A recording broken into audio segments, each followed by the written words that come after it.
Okay, hope you're doing well. Thanks for watching the video. Remember to hit subscribe and like. Progress update on these films. I've got more casts secured. I've been having phone calls with the main actors, the lead actors, explaining the film in more detail to them and really getting them to understand the vision for these projects that I'll be doing. I've ordered some new equipment recently and they arrived today. Got some new lights, super cool. Really love tube lights and some other smaller LED RGB lights. But I wanted to touch on the importance of owning your own equipment as a cinematographer, filmmaker. It served me really well. Like back in the day when I was doing music videos, I didn't really own a camera in like the first early part. Well, I did own a camera, but it wasn't that good. And then a good friend of mine, he just so happened to have like a new camera. I think it was like a Canon 5D at the time. And I used to borrow it from him to shoot these videos. I started to feel a bit like I'm bugging him or like pestering him, having to borrow, like call him every time, like, hey man, can I borrow your camera?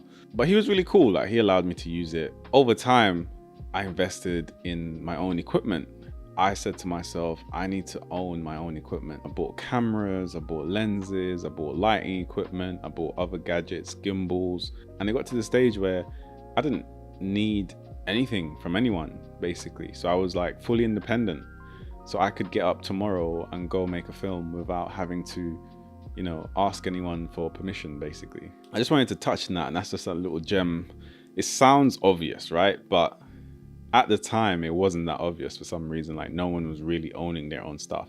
And the plus side is that I can also include a kit fee. Like if a client wants specific bits of equipment, if I own it, I can add that on as an additional fee, because that's what you do. You'd have to rent that in anyway, but if you've got it, you can just add it on as a fee, right? So it's got its perks. But there's also the habit of trying not to buy every piece of equipment that comes out. Like recently I just see like the Ronin, I think it's DJI 4 or RS4, whatever, the gimbal that's come out, and I've got the RS2 and I'm like, it's just another gimbal. I mean, it's got some cool features and stuff, but for what I'm doing at the moment, I don't need all those extra features. This serves me just fine. So it's also not being tempted to like keep up with the latest camera or the latest bits of gear, because you could end up spending all your money on equipment and you might not even use it as much. And that's another thing. Like over the years, I've realized that some equipment I didn't even use. It was just more like a hype.